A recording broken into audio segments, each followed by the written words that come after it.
Bueno, muy buenos días a todas y a todos. Un enorme gusto nuevamente de estar retomando nuestro curso, las políticas de salud centrada en derechos.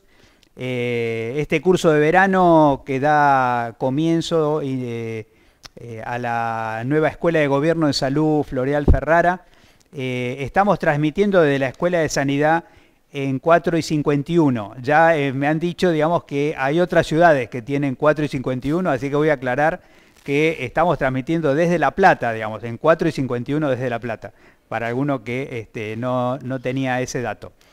Ya creo que lo acabo de escuchar yo recién, así que todos ustedes también.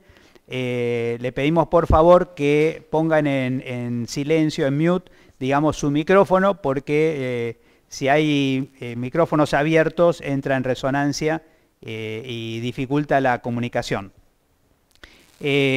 Nosotros tenemos en este momento, estamos transmitiendo y conectados por Instagram a través de Telesalud, a través del Webex, de todos los nodos Webex, y además estamos filmando esta comunicación de tal manera que la entrevista de cada día, digamos, va a aparecer más o menos entre 48 y 72 horas en el canal de YouTube, digamos que pueden entrar ustedes poniendo, digamos, comunicación subsec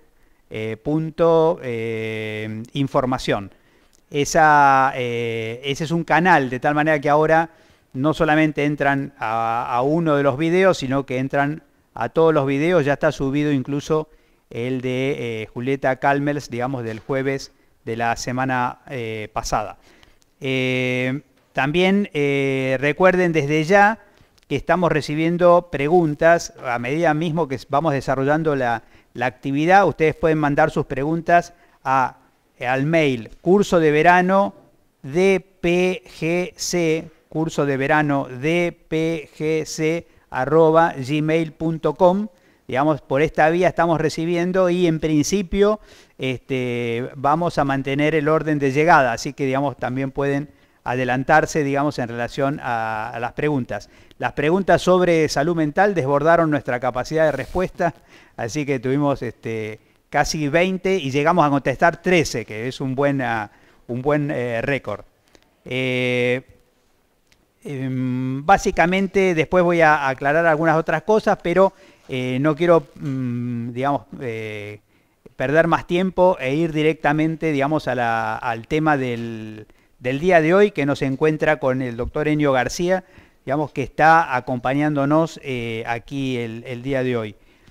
Como siempre hacemos, digamos, la presentación va a ser un poco informal y personal, Enio, digamos, para decirles que Enio es médico, farmacéutico.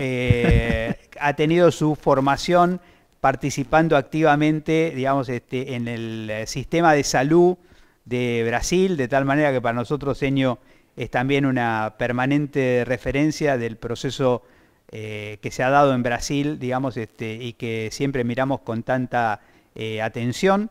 Enio es máster en salud pública de la Universidad de Buenos Aires y nos hemos encontrado en distintas actividades educativas, pero yo quería resaltar, Enio, me parece, digamos, el diploma en economía política de la salud, digamos, ese sí. Me pareció que fue un diploma muy interesante. Entre otras cosas, tuvo como docente a Axel Kicillof, digamos, sí. De tal forma que la posibilidad de tener al actual gobernador economista, digamos, reflexionando sobre salud, fue verdaderamente un punto muy interesante. Sí. Yo rectifico porque, digamos, Enio me aclara que su formación de base es farmacéutico, digamos, y está además estrechamente vinculado, digamos, con el tema de hoy, porque en su función, digamos, de asesor ministerial, digamos, está acompañando digamos, los temas calientes vinculados específicamente a las epidemias.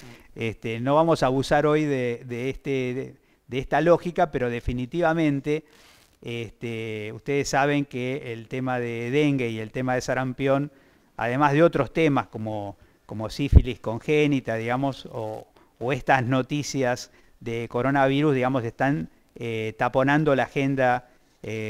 Casualmente, digamos, para algunos gobiernos los problemas de salud, los medios lo ponen más rápido que para otros gobiernos, pero bueno, esto vamos a estar hablando.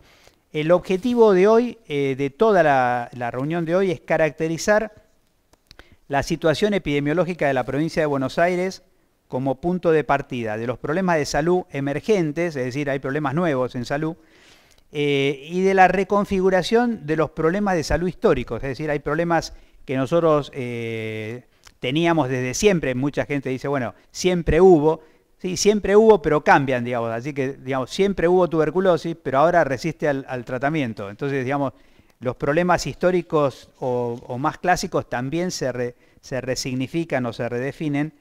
Y por supuesto, ¿qué impacto tiene? ¿De qué se enferma la población? Digamos, ¿qué le pasa a la población en relación a la respuesta sobre los servicios de salud? Así que además de darle la palabra para su presentación, digamos, le queríamos dejar, si te parece bien, ya la primera pregunta, como para que puedas ir desplegando. Esta pregunta, realmente Enio nos comentaba la importancia de conversar sobre esto. Para decirlo en estos términos, más o menos, que no es tan habitual para la gente conocer esto, digamos. Nosotros todos hemos escuchado hablar de salud para todos y parecía, digamos, que era un objetivo alcanzable, digamos, y cuando se lanzó Salud para Todos, el mundo era más justo y más equitativo que ahora. Desde los 80 hay muchos autores que vienen documentando, o fundaciones que vienen documentando, que la distribución del ingreso entre los países y adentro de los países ha empeorado. En cierta manera, para decirlo de esta forma, digamos, ¿este es un problema de salud pública? ¿Es este un problema de la epidemiología? Sí, bueno, Mario, muchas gracias por la invitación, bueno, por la presentación. Y me parece que sí, me parece que hoy por hoy podemos decir que la epidemiología, ¿no?, como una ciencia, como herramienta de salud pública, es una ciencia que se tiene que dedicar a estudiar justamente eso, o sea, las desigualdades, ¿no?, la distribución desigual, no solo de los ingresos, pero como esa distribución desigual de los ingresos, de otros tipos de recursos también, culturales, ¿no?, cognitivos, lo que sea, impacta también en una distribución desigual de las capacidades de prevenir, ¿no?, de enfrentar la enfermedad, de poder resolver los problemas también de salud de uno. Esas capacidades también están vinculadas a una desigualdad. Claro. ¿Sería algo así como, aún teniendo la misma enfermedad, distintas personas tienen distinta posibilidad de enfrentarla? Totalmente, distintas posibilidades primero de tener la enfermedad, ¿no? Eso también es claro, pero bueno, aun cuando distintas personas tienen la misma enfermedad, la capacidad de enfrentar claramente es distinta, y eso implica una desigualdad o un problema de inequidad, ¿no? Que también lo podemos plantear así. Yo pensaba, Enio, ahora mismo, digamos, con esta política que el presidente Alberto Fernández está planteando, cuando tenemos, supuestamente hay jubilados y jubilados, digamos, pero 170 medicamentos gratuitos, hace diferencia según quién sea el jubilado, Claramente, ¿no? claramente, ahí estamos hablando de la cuestión del acceso, ¿no? Y justamente para una población de jubilados, bueno, que uno de los problemas que tiene es la demanda, y a veces de hecho la sobredemanda también de medicamentos, ¿no? Lo que llamamos la polifarmacia, y bueno, obviamente es una población que el acceso a ese tipo de medicamento y a una prescripción más racional, qué sé yo, implica mucho en la calidad de vida, ¿no?, de ese grupo poblacional. Claro, porque ahora se polemiza mucho sobre el tema de, digamos, de mover la jubilación básica, pero los que tenían la jubilación básica de repente gastaban más de la mitad de ese ingreso en medicamentos, ¿no? Exactamente, Qué exactamente. Nos comentabas en algún momento que este es un tema estudiado también a nivel internacional, el tema de la distribución del ingreso. Claro, claro, ahí lo que comentábamos, ¿no?, que, bueno, algunos economistas por ahí plantean que el tema de las desigualdades en la distribución del ingreso y por ahí la desigualdad en el patrimonio es algo como natural dentro del sistema capitalista, ¿no? Hay como un planteo de que para que pueda haber un desarrollo es necesaria una concentración de capital para que eso pueda ser reinvertido, ¿no? Y generar a partir de ahí empleo, consumo, ¿no? Entonces lo que plantea la teoría es que hay una curva en U donde empezás con menos desigualdad, llegas a un pico, ¿no? De una desigualdad extrema supuestamente necesaria y que después, bueno, cuando esa concentración de capital empieza a generar más producción, más empleo, más consumo, empieza a bajar de vuelta la desigualdad, ¿no? Claro, Lo que pasa claro. es que, bueno, Ujú. justamente lo que comentaste, entre el periodo, entre las dos guerras, ¿no? Entre 1914 y fines de los 40, se vio empezar a bajar esa, ¿no? esa curva de la U, ¿no? Lo que por ahí algunos economistas plantean es que eso tiene que ver justamente con las situaciones que generó la guerra, ¿no? Las necesidades que generó la posguerra, la cuestión impositiva que fue cambiando, la cuestión patrimonial. Y después de la Segunda Guerra, principalmente hasta los años 70, lo que, como planteaste, ¿no? Muchos economistas pudieron observar es que realmente bajó mucho las desigualdades en la distribución del ingreso y del patrimonio también en el mundo, ¿no? Comparado a lo que era, por ejemplo, el siglo XIX, ¿no? El problema es que a partir de fines de los 70 se empieza a ver que esa U Empieza a cambiar, claro, empieza a claro. subir de vuelta. Ah, Y yo estaba leyendo antes de venir acá para tener alguna referencia, un economista que se hizo medio de moda, de Piketty, ¿no? El francés, y tiene un estudio que plantea que en Estados Unidos, ¿no? A fines de los 90, comienzo de los 2000, la desigualdad en términos de distribución del ingreso, llegó a los mismos patamares del periodo entre guerras. O sea, lo que plantea Piketty, que hace una proyección que estamos yendo de vuelta en términos de desigualdades a siglo XIX. estamos Estamos regresando. regrediendo a la Eso, situación previa a bueno, los compañeros y compañeras que nos siguen tal vez no tengan mucha información sobre economía y desde ya queremos que no se asusten porque hoy no vamos a hablar mucho hoy de Sí, economía, pero quizá lo que Eño acaba de mencionarnos, digamos, casi todos los que nos están siguiendo en este momento sí saben de Alma-Ata, digamos, y quizás se hayan preguntado si en 1978, digamos, esta gente que se reunió en Alma-Ata, digamos, era tan utópica, digamos, era tan... Y lo que Eño nos está comentando en este momento es que en ese momento había condiciones para soñar en salud para todos. Es decir, que, digamos, vale la pena para nosotros señalar que la atención primaria de la salud, digamos, tenía una posibilidad en esas condiciones de mejorar. sí, en ese momento. Y quizá algo también para repreguntarte, digamos, capitalistas son la mayor parte de los países, digamos, pero sin embargo, la distribución del ingreso en algunos países es mejor que en Sí, otras. sí.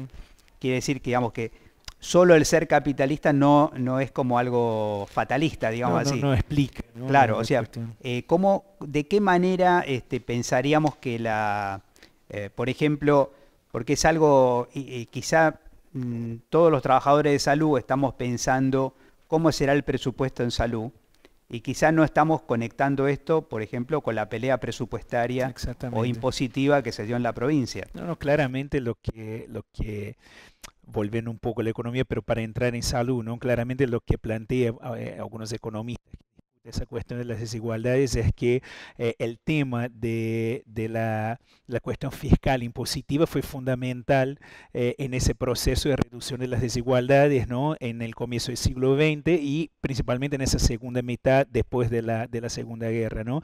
Y lo que se fue dando a partir de ahí fue un proceso de vuelta de concentración de patrimonio, de la riqueza y vinculado a la cuestión de las políticas neoliberales, ¿no? Principalmente, que una de las cosas que atacaba justamente esa política era la cuestión de la redistribución del ingreso a través del Estado, era la cuestión de menos impuestos, ¿no? De áreas de libre comercio, y obviamente eso afectó la cuestión impositiva Y cuando decimos que afectó a la cuestión impositiva, afecta también no solo la distribución entre las personas del ingreso, ¿no? La distribución directa, sino que la distribución indirecta en función de lo que recauda el Estado y cómo el Estado desarrolla políticas públicas, ¿no? Para hacer ese tipo de redistribución también dentro de las políticas públicas, ¿no? Claramente las más afectadas son las políticas llamadas sociales, ¿no? Y la salud está dentro del canasto de lo que son las políticas sociales. Claramente fue afectada. Un dato actual, ¿no? de esa mirada, ¿no? De cómo al afectar la recaudación presupuestaria, cómo eso puede tener un reflejo en salud. Nosotros estábamos analizando desde el gabinete de asesores el tema del presupuesto en los últimos años en la provincia, ¿no?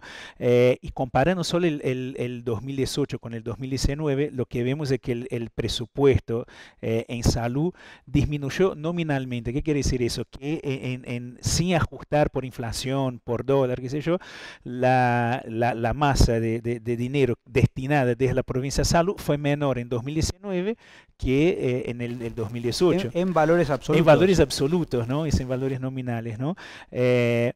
Y cuando analizamos además el porcentaje del presupuesto que es destinado a salud, mirando algunas partes del presupuesto, no en todo porque está la parte de recursos humanos que es medio estable, pero tratando de desmembrar en la parte que está vinculada a los gastos corrientes, ¿no? a servicios, lo que vemos es que históricamente la provincia destina un 33% de su presupuesto a salud para ese tipo de gastos, ¿no? Y en el 2019 fue un 27%, o sea, entonces hubo un doble ajuste en la situación de la provincia, ¿no? Que es, bueno, primero baja el presupuesto, nominalmente y en términos reales ni hablar, ¿no? Esa baja. Y después cuando uno ve de la torta de la provincia lo que fue destinado a salud, fue destinado menos. ¿Cómo se traduce eso? Y se traduce eso en que hoy tenemos falta de medicación oncológica y de otras enfermedades también, pero digo oncológica fundamentalmente, que es un tema que hoy estamos sufriendo muy fuerte en la provincia. Eso significa que tenemos hospitales con niveles de funcionalidad baja porque no pudimos mantener equipos, qué sé yo. Eso implica que tuvimos una cobertura en 2019 de vacunación y ahí podemos entrar, ¿no? en temas de las epidemias, pero las tasas de cobertura en la provincia de 2019 no llegan a 80% en casi ninguna vacuna. La del sarampión, especialmente que estamos enfrentando un brote, si agarramos el total de la provincia, no llega al 70% y hay regiones sanitarias que no llega al 50% la cobertura de la triple viral, ¿no? Quizá en esto también vale la pena señalar que para una provincia como la provincia de Buenos Aires, además del gasto directo que se puede ver en el presupuesto en relación al Ministerio de Salud, también está el gasto municipal y la coparticipación. Exactamente. Todas las cuales con un proceso inflacionario como el que hemos vivido, digamos, se han visto deprimidas, porque en realidad también nosotros tenemos una buena parte de la atención primaria o toda la atención primaria, digamos, de gestión municipal. Sí, eso es un fenómeno muy interesante, lastimoso, pero interesante de analizar para entender qué está pasando, ¿no? Porque es verdad lo que vos decís, o sea, la coparticipación en ese sentido también es menor, ¿no? En términos de ajuste económico, pero lo que estamos viendo, por ejemplo, es que en términos de consultas y egresos, ¿no? Que los egresos y consultas en los hospitales provinciales vienen disminuyendo a lo largo del tiempo y egresos y consultas en los hospitales municipales vienen aumentando. Entonces, no solamente que los municipios se tienen que hacer cargo cada vez más, ¿no? de la atención sanitaria por esa disminución de la participación de la provincia, sino que lo está haciendo a nivel hospitalario, lo que por otro lado no tenemos los datos todavía, pero estamos analizando, debilita lo que es la atención primaria, ¿no? Totalmente, claro. O sea, sabemos también que hay municipios que no tenemos tanta celo, digamos, por la atención primaria, y esto se ve después reflejado en los indicadores sanitarios. O sea, empiezan a ocuparse más de los hospitales que... Claramente, ese es un reflejo de la desigualdad, claro. ¿No? Bueno, económica y en salud muy fuerte. Nos quedaría, porque vamos a ir a nuestro primer separador del día de hoy. Quizá hay algo que yo he escuchado que me parece que puede ser gráfico en esto. Casi la mayor parte de los países del mundo son capitalistas. Algunos tienen mejor distribución del ingreso que otros. no hay capitalismos buenos o capitalismos malos, lo que hay es gobiernos buenos o gobiernos malos. Así que digamos que la distribución del ingreso pasa a ser una variable fundamental, incluso como pronóstico para la salud, ¿verdad? Exactamente, y eso entra en lo que pasó del gobernador tratando de hacer esa reforma. Exacto. ¿No? Así que cuando vean, digamos, las noticias sobre pelea presupuestaria, digamos, sepan que también se está discutiendo sobre el derecho a la salud.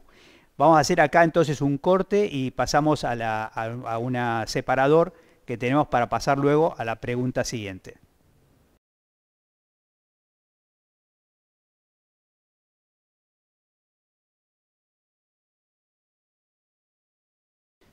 Bueno, quizá le ha sorprendido a ustedes un poquitito que empezamos a analizar la situación epidemiológica por la economía, pero en definitiva, digamos, así es como se estudia, sobre todo, creo yo, cada vez más desde este énfasis que se ha puesto en los últimos años sobre la determinación social, los determinantes sociales, porque la salud no vive en un frasco. Digamos, cuando nosotros sabemos que hay tarjetas alimentarias, sabemos que las tarjetas alimentarias también contribuyen a salud. Cuando sabemos que se aumenta la jubilación mínima, sabemos que tiene un impacto en salud. Cuando se ofrecen medicamentos gratuitos, sabemos que va a impactar más en las economías de los jubilados de menores ingresos que las otras. Y bueno, aprovecho para mandar un saludo, digamos, por supuesto, a todos los que nos están acompañando, pero nuestro equipo viene identificando, digamos, nodos muy activos en el equipo de salud mental de Tigre, en la atención primaria, el equipo de atención primaria de la Prida, el Hospital de Niños de San Justo, el CPC APS Chivilcoy, el equipo de atención primaria de salud de Luján, la región sanitaria 12, el Hospital de Huanguelén, el Hospital San Juan de Dios de la Plata, la Escuela de Salud Floreal Ferrara, que nos está siguiendo, la Escuela de Gobierno en Salud nos está siguiendo aquí desde el aula magna, para no, porque no entramos aquí, digamos, en este espacio. El Hospital Argentina Diego de Azul, el Hospital Dr. Jorge de Bursaco, desde Loma de Zamora, desde Coronel Suárez, desde el Jusay de Vicente López, aprovechamos para mandarle un saludo a los compañeros de Jusay, al SIC de 9 de julio, al Hospital Doña Tibia Almirante Brown, por supuesto Telesalud de Nación, digamos, siempre un enorme agradecimiento que nos estén dando este importantísimo soporte desde el Ministerio de Salud de la Nación, el CEBAS 28 de Morón, el Hospital Baldomero Sommer, allá de la zona de Luján, el Hospital de Mercedes y el Hospital de Dolores. Bueno, en la segunda pregunta ya vamos a meternos de lleno en lo que se llama la situación epidemiológica, que nosotros queremos, y creo que compartimos con Enio y con todo el Ministerio, la idea de que la epidemiología no sea vista solamente como algo que se utiliza, entre comillas, arriba a nivel ministerial, sino que lleguemos hasta imaginar una epidemiología comunitaria, o sea, que la epidemiología forme parte de nuestras prácticas en salud. Pero, digamos, Enio está en un observatorio bastante privilegiado, digamos, para ver lo que estaba pasando en la provincia. Entonces voy directamente a preguntarle, digamos, existen una serie de problemas de salud a nivel global y, lógicamente, a nivel de la propia salud pública provincial, que son problemas de frontera, digamos. Se habla hoy de algunos temas que parecen asustar, pero no se sabe si son para mañana o si son para más largo plazo, como la resistencia antimicrobiana, como el tema de las pandemias virales o de las enfermedades vectoriales. De alguna manera, claro, vectoriales estoy hablando de, digamos, enfermedades como el dengue, digamos, ¿qué mecanismos se están poniendo en movimiento la provincia como de respuesta rápida, digamos, frente al surgimiento real o potencial de estos problemas? Sería la primera parte de la pregunta. Por ahí terminar un poco con el diagnóstico como para poder llegar a esa pregunta, porque lo que estamos haciendo depende de las capacidades que tenemos desarrolladas, ¿no? Y como para cerrar ese tema de las desigualdades, me parece que es interesante decir que dentro de esas enfermedades emergentes y reemergentes, podríamos decir que las desigualdades también son un problema epidemiológico reemergente, y además un poco eso, ¿no? Que la epidemiología, un poco lo que hablaba, no tiene sentido si no mira, ¿no? Si no pone en sus anteojos la diferenciación en función de las desigualdades, porque bueno, lo que dicen los que estudian la epistemología de la epidemiología, ¿no? La construcción de la epidemiología como herramienta, es que bueno, si no fuera así no tendría sentido la epidemiología, sería una cuestión meramente estadística, ¿no? de eventos casuales, ¿no? Lo que queremos decir que cuando decimos que hay una epidemia de desigualdades es que justamente las epidemias no afectan por iguales, de manera igual a todas las poblaciones, ¿no? A todos los países, y tampoco dentro de los países a las mismas personas, ¿no? Entonces, en ese sentido, lo que vemos en la provincia hoy es esa situación donde es una provincia que no tiene un brazo territorial para hacer el trabajo de control más efectivo en foco en el territorio, ¿no? de las epidemias, de los problemas de salud pública en general, más allá de que tiene los servicios, que tiene los hospitales, que obviamente están preparados para dar una respuesta clínica, ¿no? a los problemas. Y eso de alguna manera se descarga en los municipios, ¿no? Como planteamos en el primer bloque, cada vez más se descarga sobre los municipios, que algunos tendrán más capacidad de respuesta, otros menos, ¿no? Algunos tendrán el primer nivel de atención más desarrollado para trabajar en la prevención, ¿no? En el control, en la vigilancia mismo, que la vigilancia depende mucho también de cómo está organizada la atención en el territorio, ¿no? Otros menos. Entonces esa es la situación de la provincia. Nosotros creemos que hoy por hoy es una situación de mucha debilidad, ¿no?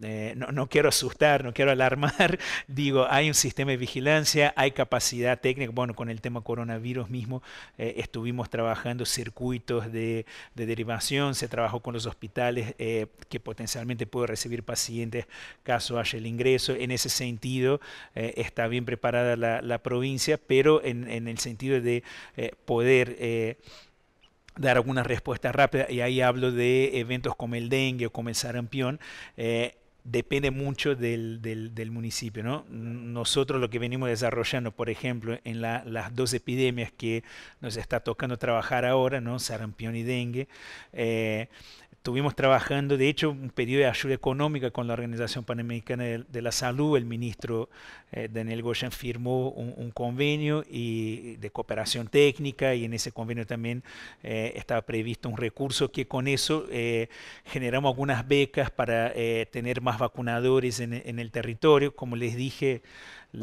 uno mirando la cobertura de calendario de sarampión, ¿no? No llegamos a 70% en la provincia, y cuando vamos a la cobertura de campaña es bajísima. Hay lugares que tenemos 20% de cobertura de campaña. Por ahí, Enio, sería bueno también comentar, porque algunas personas ven el tema de sarampión como que tiene mucho espacio y quizá el número de casos no parece tan importante. Vale la pena señalar que el problema fundamental es, por un lado, que está epidémica en el mundo, digamos, y por otro lado que la expectativa en la Argentina era digamos, sarampión cero, de tal manera que, digamos, rompe el estándar rápidamente, o sea, pasa a ser un brote con un caso, digamos. Por eso la provincia... Ahora, quizá también te quería preguntar, porque esto explica lo que estás comentando, cómo reparte mucho su tiempo el ministro, digamos, no solamente fortaleciendo los equipos, recuperando gobernanza, digamos así, del nivel central, o provincial, digamos, sino también articulando mucho con Nación, y además, digamos, recibiendo intendentes todos los días, o sea, prácticamente y la son manera es 4 o esa. 5 intendentes por día, ¿verdad? Sí, sí, más en esa situación, ¿no? Donde uno supone, bueno, que la provincia está más cerca. Nosotros tuvimos, ¿no? De hecho, con vos una experiencia en Nación, y Nación no tiene como un territorio concreto, ¿no? No tiene servicios concretos, tiene pocos hospitales, ¿no? Como, y desde provincia por ahí uno pensaría que, bueno, pero la provincia está más en contacto con el territorio, ¿no? Lo que estamos presenciando acá en la provincia de Buenos Aires es que ese contacto provincial con el territorio directo no es tan así, no es tan sencillo, entonces uno tiene que empezar a reconstruir, uno tiene que empezar por la generación de los vínculos con las autoridades de los municipios, entonces en esas líneas donde la agenda de Daniel es muy extensa con encuentros con los intendentes, son 2, 3 intendentes por día, es un diálogo permanente con el tema del sarampión, que fue, digamos, la primera acción que tomamos cuando asumimos las funciones en el ministerio. Fueron reuniones con los municipios que están afectados. Hay 3 o 4 municipios hoy que están... Sigue estando en este especie de espacio del Gran Buenos Aires. Sí, sigue estando en el Gran Buenos ¿no? Aires, van apareciendo municipios nuevos, como apareció el municipio de Pilar, por ejemplo, que no habían casos, pero fue un caso importado de una persona que viajó a Estados Unidos, pero ahora tenemos casos también en Malvinas Argentinas, que no teníamos casos registrados, y tenemos casos por contactos internos en la provincia, fundamentalmente del municipio de Merlo, ¿no? Pero también el municipio de La Matanza y de Moreno también. Como decía un poco el separador nuestro que nos acercaste, que justamente queríamos poner esto en valor, es que en realidad, digamos, la posibilidad de que, entre comillas, de que lluevan casos nuevos, llamémoslo así, mientras la frontera esté abierta y estemos en temporada turística, se va siempre a mantener, digamos, pero la clave es no, con la cobertura de vacunación impedimos que se extienda. Exactamente, en ese tipo de brote nosotros tenemos la tecnología, Argentina tiene la cultura, o sea, venimos de tasas de coberturas históricas bastante elevadas, ¿no? Por encima de los 90% de cobertura, y nos desayunamos de alguna manera cuando asumimos la provincia de encontrar esas tasas bajísimas. Estuve participando en una reunión contigo, que quizás sea bueno compartirlo, digamos, el tema de que la OPS nos ha estado ayudando, pero también con la expectativa de que Argentina fuera un país que mostrara, digamos, que se puede frenar, digamos, al sarampión, porque algunos países ya empezó a ser como una fatalidad que simplemente el sarampión ha regresado, ¿verdad? Claro, claro. Pasó, o sea, Argentina desde el 98 no registra, ¿no?, un brote de sarampión de esa magnitud. El país tenía certificado como país libre de circulación de sarampión, y hay una apuesta muy grande de organismos internacionales como la OPS de que Argentina dé ese ejemplo, que salga adelante y que mantenga su certificación como país libre de sarampión. Si nosotros logramos contener ese brote hasta, por lo menos hasta septiembre, octubre, noviembre de ese año, podemos lograr mantener esa certificación. Eso es muy importante, no solo a nivel país, sino que a nivel regional, porque hay países, bueno, como Brasil, Venezuela, que ya han perdido ese estatus, y tenemos a Colombia, que si no perdió, está ahí, no más de perder. Entonces eso es importante para recuperar, ¿no?, mostrar, ¿no?, a la región que es posible, que si uno logra restablecer las tasas de cobertura. También te preguntaría por una especie de, llamémoslo así, de mito que circula en las redes, y hoy, digamos, hay que prestar atención hasta la fake news, digamos, pero lo más fácil a nivel internacional ha sido copiar, digamos, culpar de esta problemática a movimientos antivacunas. Argentina no tiene un movimiento antivacunas que justifique esta... No diría que hay un movimiento antivacunas. Hay personas por ahí, hay nichos que podemos decir antivacunas, pero que claramente no es lo que mueve el amperímetro en esa tasa de cobertura baja que tenemos en la provincia. Claramente el diagnóstico que tenemos es claramente una decisión en su momento desde el Estado Nacional de invertir menos en vacunas, y después desde el Estado Provincial de delegar cada vez más la responsabilidad sanitaria en los municipios. Y no estamos, o sea, no estamos haciendo un juicio de valor si está bien o mal la descentralización de acciones sanitarias en los territorios. No, la verdad que hay mucha evidencia de hecho que delegar algunas cuestiones a nivel más micro, más territorial, tiene su efecto positivo, pero eso va de la mano de acompañar con los recursos, de Totalmente. acompañar con el asesoramiento técnico, con la En formación, eso ¿no? yo recuerdo, e incluso por ahí nos da el tiempo también lo podemos tomar, digamos, el tema de, digamos, cómo Brasil, digamos, hoy habla de sistema único de salud con municipalización, digamos, esto significa mantener la gobernanza y una permanente cultura de acuerdos y de pactos Sí, sí, para totalmente. que el país siga siendo uno solo, porque en algunas cosas, imaginemos que un municipio decide hoy que no me da ganas de vacunar, digamos. O sea, la descentralización es un juego, digamos, para algunas cosas es muy eficiente, para otras no tanto. Este bloque no quisiera, digamos, dejar de mencionar, porque además creo que va a tener que ver con algún separador que también tenemos previsto, la otra gran preocupación que es el dengue. Hay un panorama internacional, incluso en países vecinos, asustador, ¿verdad? Sí, sí, sí, sí. Fundamentalmente Paraguay, Brasil y Paraguay, Brasil, Bolivia, Colombia también. Bueno, estamos rodeados, aunque Colombia no es frontera, pero bueno, no hace falta que haya frontera Claro, claro, terrestre para que lógico, empiece a circular, ¿no? claro. Los problemas sanitarios hoy. Pero bueno, esos países están enfrentando uno de los peores brotes, una de las peores epidemias de dengue de la De historia. la historia, claro, sí, Exactamente. sí, sí, sí. Y en Argentina nosotros tenemos la presencia del mosquito, o sea, no desde de ahora, o sea, Ujú, desde el año pasado mismo. claro, Nada, uno se puede fijar en su casa, no es fácil identificar el mosquitito ese que tiene las patitas rayadas. claro. Está en gran cantidad. Ajá. Y ahora con el tema de el fin de esa temporada vacacional de enero, empieza a volver turistas, ¿no?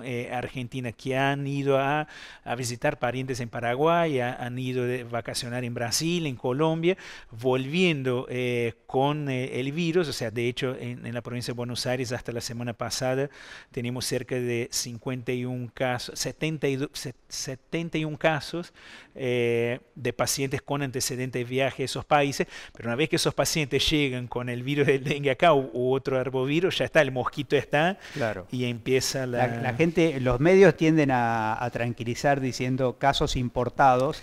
Pero el Quisiera, mosquito no es importado, el claro, mosquito está acá.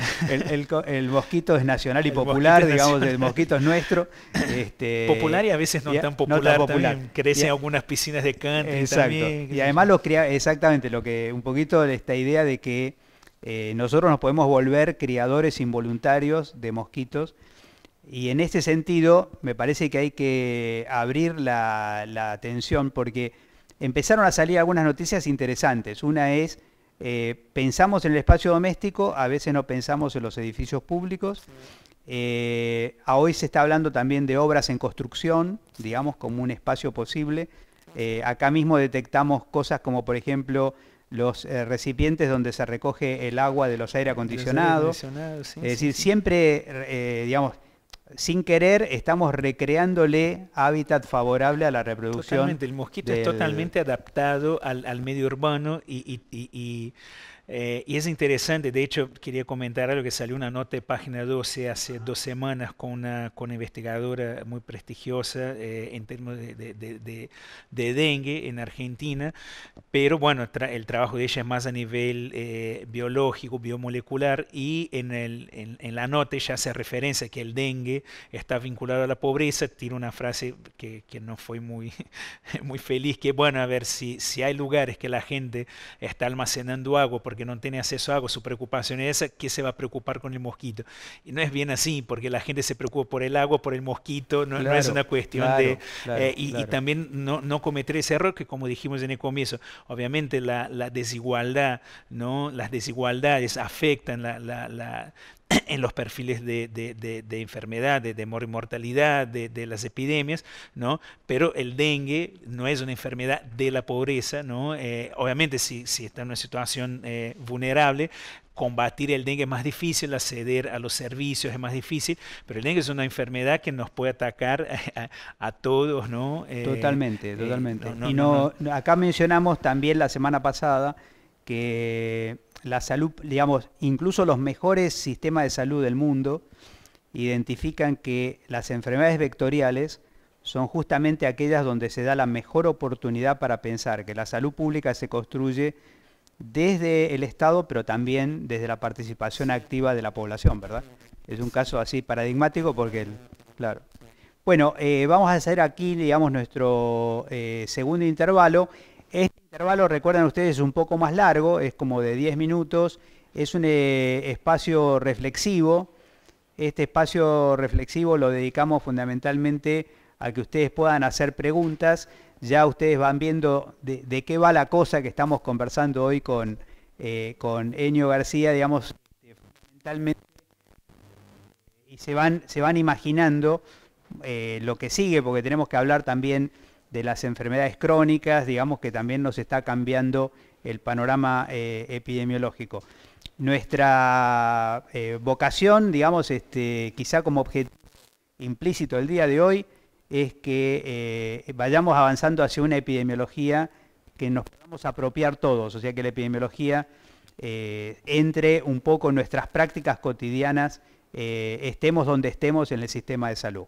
Hacemos entonces aquí un intervalo de 10 minutos y regresamos aproximadamente 12 menos 10, digamos, retomamos la comunicación.